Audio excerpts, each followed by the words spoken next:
Olá, esse não é um monólogo, não é um diálogo, é um triálogo. 3 pessoas trialogando sobre um assunto do seu interesse. E o assunto de hoje é a arte-terapia. Muitas vezes aquele sentimento que te incomoda, que você não consegue dar nome, não consegue verbalizar, ele pode ser melhor compreendido na arte-terapia. Você já parou para pensar sobre isso? Não? Então não saia daí, porque o triálogo começa agora!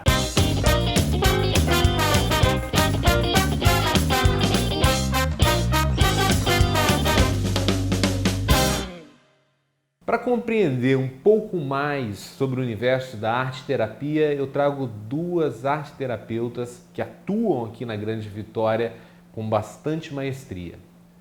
Andra Valadares e Luísa Casseri. Só que antes da gente começar a trialogar, eu gostaria que você assistisse a esse vídeo. Nele, você vai entender um pouquinho das práticas da arte-terapia.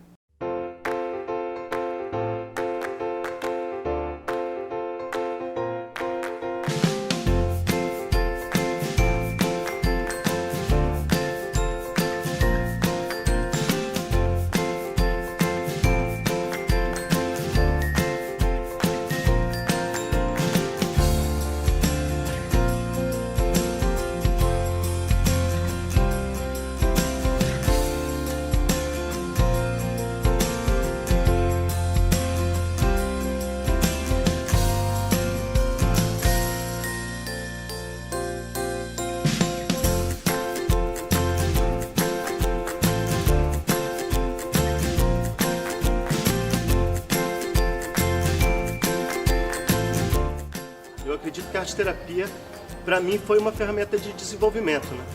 E acredito que as pessoas podem usar isso como um recurso também para buscar se conhecer e desenvolver também. Hoje em dia, os profissionais de saúde estão percebendo como esse complemento, através do trabalho arte-terapêutico, pode ajudar muito no processo de cura das pessoas. Então, na minha cidade, eu tenho a oportunidade de ter como referência uma psiquiatra que indica para mim os pacientes, e nós fazemos esse trabalho de troca, onde temos sempre a oportunidade de estar conversando e uma está auxiliando a outra nesse atendimento desse cliente.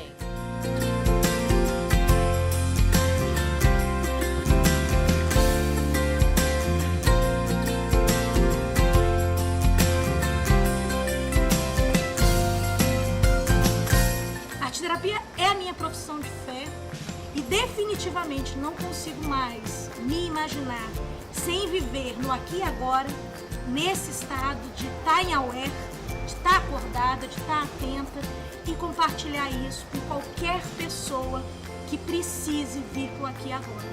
A arte-terapia faz a minha vida ser melhor a cada dia. A arte-terapia para mim é a possibilidade de uma grande jornada pessoal e profissional.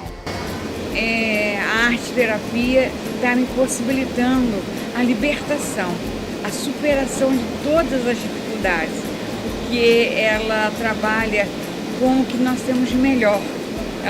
Ela nos possibilita viver plenamente e viver com o outro.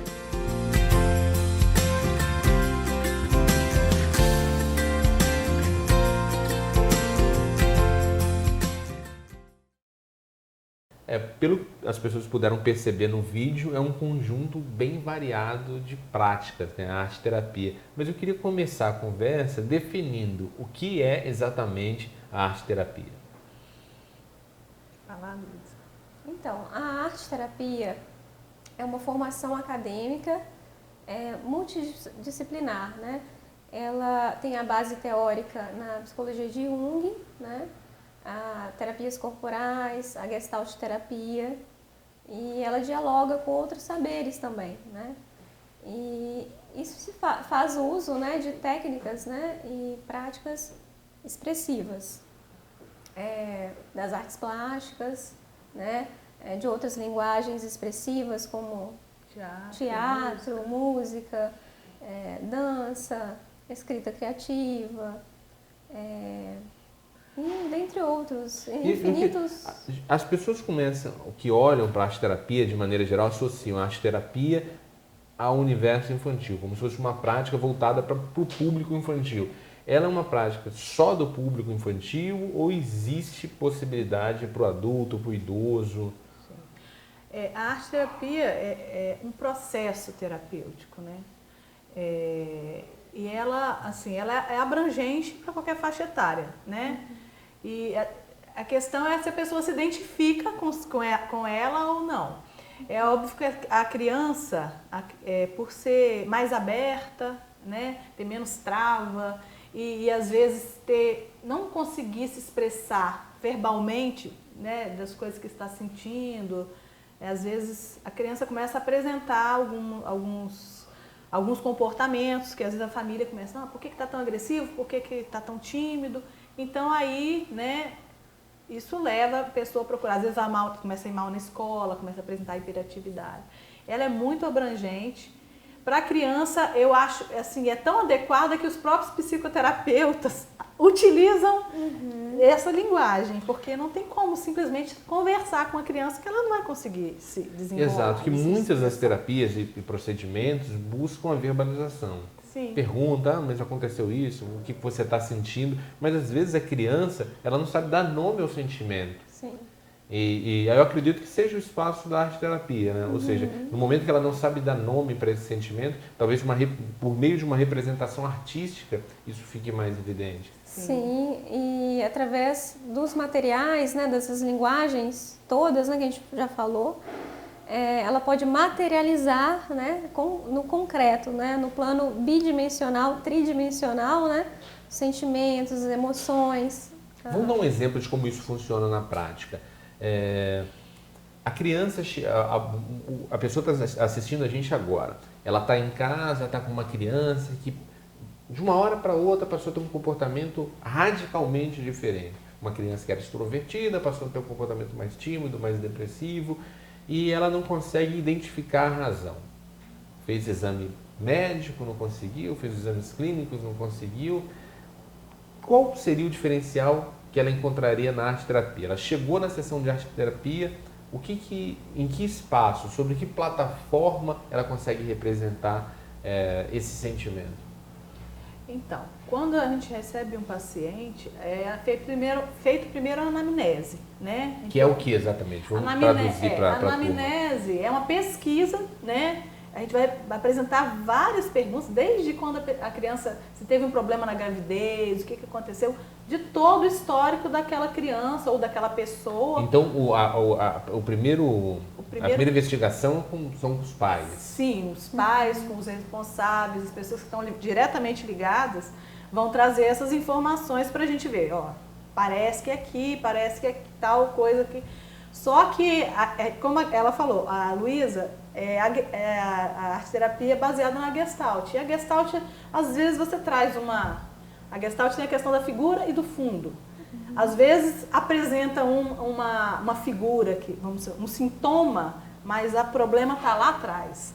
Então a gente não tem, inclusive o próprio adulto, às vezes, eu estou com depressão. Qual a causa da depressão? O problema não é a depressão, o que causou, então tem que ser trabalhado o que causou, porque a depressão é a depressão. Né? E da mesma forma a ansiedade, que criança também hoje em dia tem depressão, tem ansiedade, né? Ainda mais com toda a exigência que cada vez mais as crianças vão tendo, né? Sai da escola, faz tal coisa, faz outra. Às vezes a criança está com a agenda de adulto, não tem tempo nem para brincar direito. Né? Aí o pai passou um pouco desse histórico, aí chega a criança. Sim. Como que a criança vai representar isso? Aí a gente vai utilizar os materiais conforme, né, é o problema. Vou dar um exemplo, uma prática, só para a pessoa poder ter noção do que acontece dentro da sessão. O que a gente poderia dar Primeira coisa que dinâmica? Às vezes a gente faz a gente faz primeiro a anamnese com a pessoa, reproduzir a imagem dela num papel, cenário, para ela representar o que ela sente. Ou seja, coloca em tamanho real. Ela deita tamanho real, sobre o papel cenário, faz um contorno. Isso. E dali é a primeira representação do que ela está sentindo, como que é, o que... Por meio de cor? Pode ser cor, pode depender se a criança sabe escrever, ela pode escrever, ela pode fazer um desenho, desenhar algumas coisas, e dali a gente parte para o processo. E quando vai chegando no final, a gente começa para comparar como é que está o desenvolvimento, a gente faz de novo essa mesma... Teve um episódio que vocês comentaram aqui, antes da gente começar a gravação, que nesse desenho da representação corporal, vocês conseguiram perceber um elemento ali traumático da criança que ela não havia verbalizado. A gente pode entrar nesse exemplo? Sim, no caso a criança teve um abuso que a gente nem sabe se ela lembra, né? Mas enfim, e ela escreveu muito, porque ela já sabia escrever, mas depois a gente, dando continuidade na outra sessão, ela desenhou 2 mãos justamente na parte genital. Ela mesma foi lá e desenhou as mãos. Então, pra gente foi assim. E depois ela reclamava que sentia uma agonia, uma coisa tão interna, assim. E depois a gente pediu para representar a agonia, ela fez uma mancha vermelha na perna, né, também próxima, mais internamente. Então, pra gente ficou claro que aquilo era incômodo, ela podia não lembrar, mas ela sentia, né, e ela estava expressando ali o que aconteceu com ela. Então fica a dica para você que está em casa, que muitas vezes, pelo caminho verbal, esse diagnóstico não chega. Às vezes, pela expressão da arte, para a criança podia ser um momento de lazer, de uma brincadeira, ela trouxe uma verdade bastante desconfortável, que talvez nem fosse do conhecimento dos pais. A gente vai para um rápido intervalo, daqui a pouco a gente volta com mais Triálogo.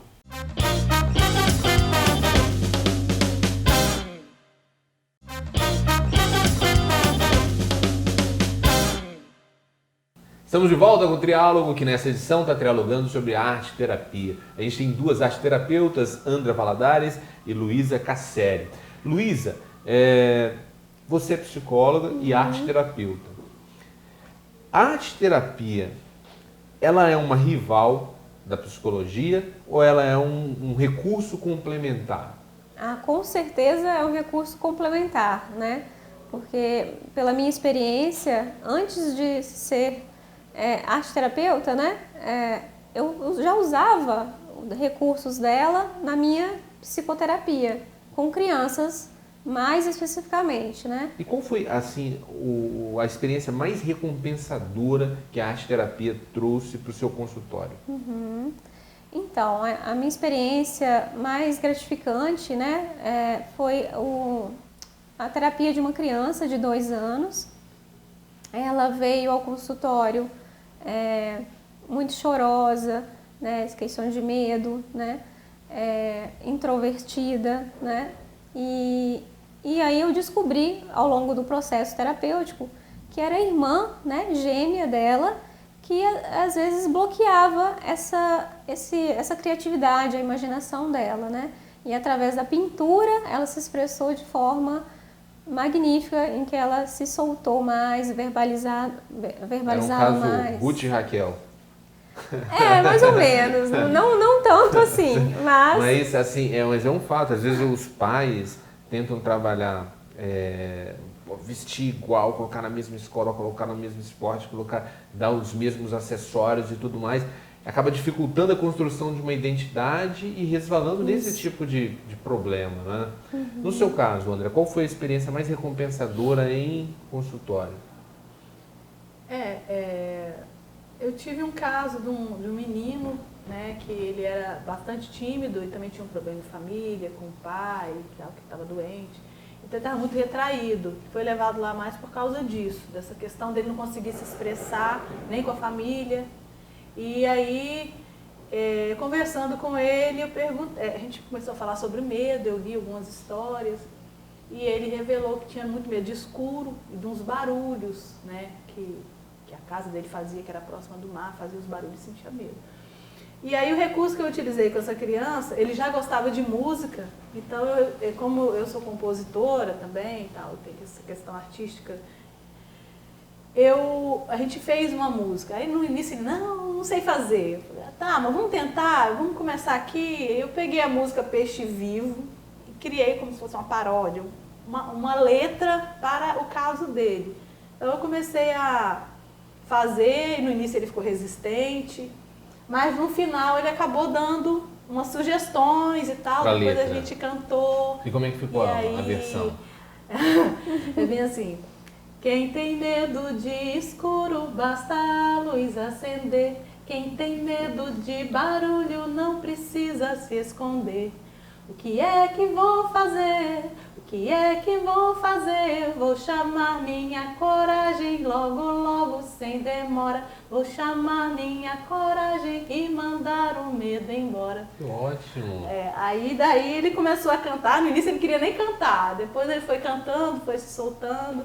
Eu achei que funcionou bastante para ele, para quebrar aquele padrão, né, de medo. Por que o medo? A gente, além disso, é lógico que a gente conversa, né, e depois ele também fez, depois de criar essa música, ele fez um trabalho representando o medo do escuro. Aí representou a luz, um desenho de luz bem amarelo, assim, e o medo bem pequenininho embaixo, assim, bem...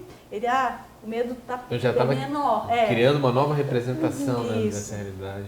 E você falou, você é compositora, essa ferramenta foi super útil, ajudou essa criança nesse momento.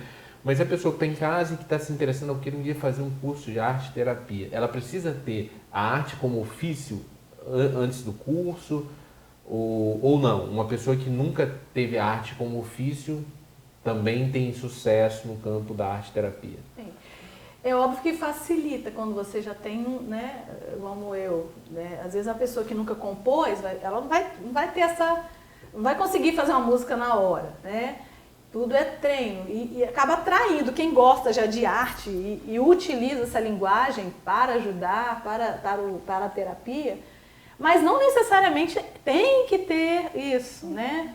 Que pode ser utilizado. Vários psicólogos a gente tem visto, quando teve o congresso aqui, muitos psicólogos têm feito arte terapia, como a própria Luísa já falou. O seu contato anterior com a arte era qual? Então, era através de, em casa mesmo, pintando, né, inventando, né. Na escola? Né? Na escola, né, sempre gostei. Ela é artesã, ela faz artesanato, né, de bordado, essas coisas. Olha só, a gente vai fazer uma pausa rápida, porque a gente vai receber agora uma dica sobre programação neurolinguística. O que você tem de dica pra gente hoje, Luísa?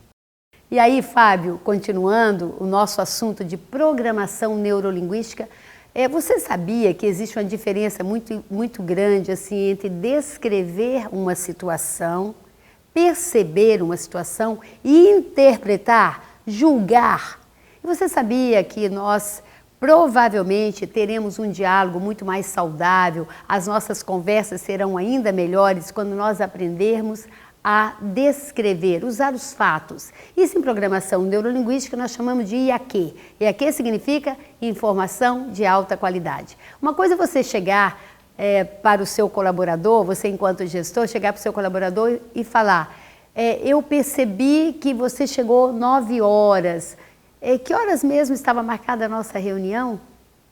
E outra coisa é você chegar e já começar falando, poxa vida, você marca a reunião e já está atrasando, porque também eu posso me enganar. Então, quando eu uso o IAQ, a informação de alta qualidade, eu estou criando uma comunicação onde a gente se entende, porque o que eu estou falando, ele está vendo, ele está ouvindo e ele está sentindo. E depois nós vamos aprofundar um pouquinho mais nisso, ok, Fábio? Mais uma excelente dica sobre a programação neurolinguística. Muito grato, Luísa. No próximo bloco você fica com a gente que você vai perceber o melhor de 3. Tá muito interessante, não sai daí.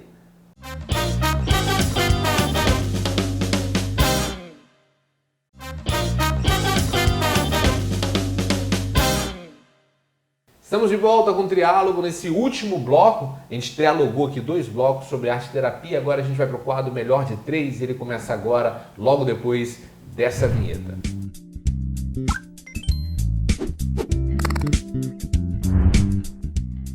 Então, no campo das artes, onde vocês encontram mais identidade? Artes plásticas, artes cênicas ou artes musicais? Luísa. Artes plásticas. Por quê?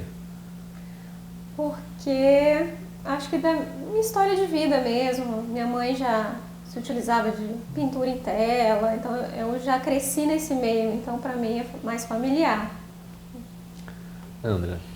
Eu acabei de representar aqui com a música, né, mas as artes plásticas, elas têm uma gama infinita de possibilidades, né? A musical também é muito importante, mas eu também assim, tenho utilizado música.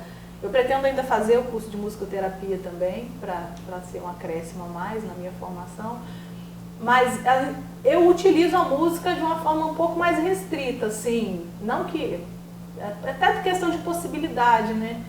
Mas as artes plásticas, ela tem questão de desenho. Qual que você vai? Uma das três, vamos lá. Artes plásticas. Artes plásticas. Eu vou ficar com artes cênicas, porque de alguma forma ela consegue envolver também as artes musicais, as artes plásticas, ela é um mix. Ela pode ser um mix disso tudo. Vamos para a próxima agora. 3 grandes nomes da cultura no Espírito Santo. Eu quero saber com qual vocês mais se identificam. Maurício de Oliveira, Milson Henriques ou Rodrigo Bala? Maurício de Oliveira. Por quê? Ele foi um nome na música, né, que, assim, ele marcou, né, marcou época, e não só aqui, ele nacionalmente, talvez até mundialmente conhecido. Mundialmente, né, e eu acho o trabalho dele fantástico, assim. Luísa? Milson Henriques. Empatou comigo, então. Milson Henriques é genial, sabe? Eu sempre que puder escolher, vou fazer essa escolha também, porque além de tudo que ele fez pelas artes plásticas, né, foi excelente desenhista, chargista, fez pelo teatro, fez pela música, então estamos empatados nessa. Vamos pro próximo agora, 3 personagens infantis. Mônica, Cebolinha ou Cascão? Coitada, a Mônica era muito perseguida, né, por esses dois, eu me identifico com ela, e ela meio estressada também.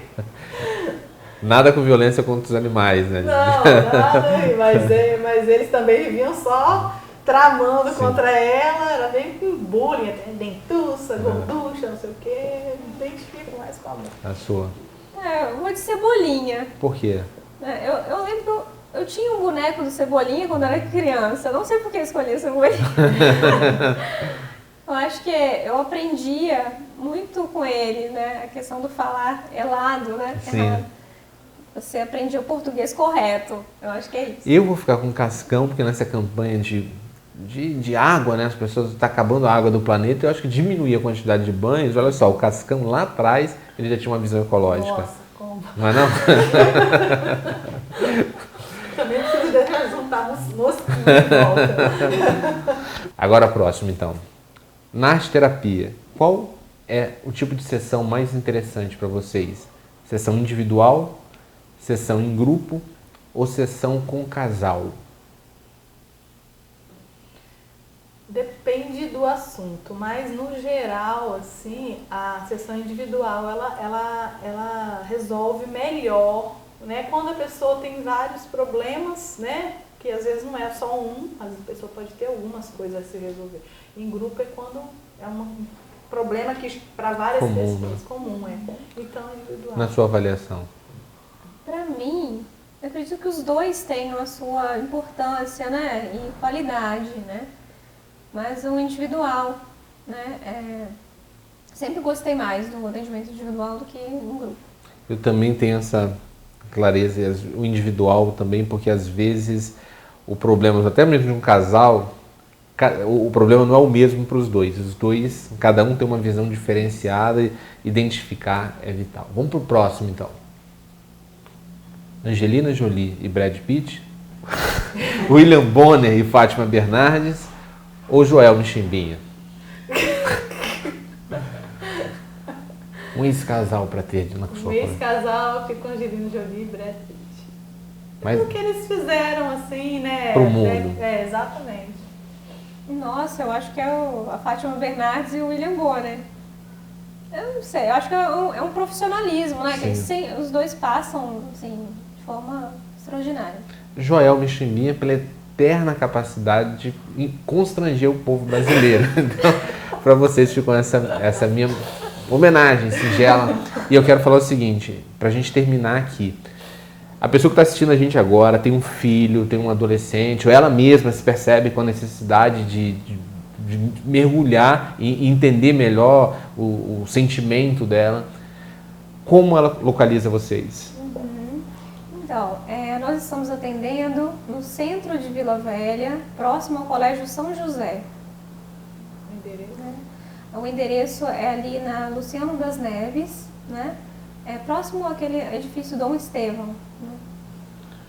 E também tem o Instituto Fênix, que faz atendimento assim, para as pessoas da comunidade, eles têm, que é no centro de Vitória, escadaria Cir Guimarães, que foi onde a gente teve a formação.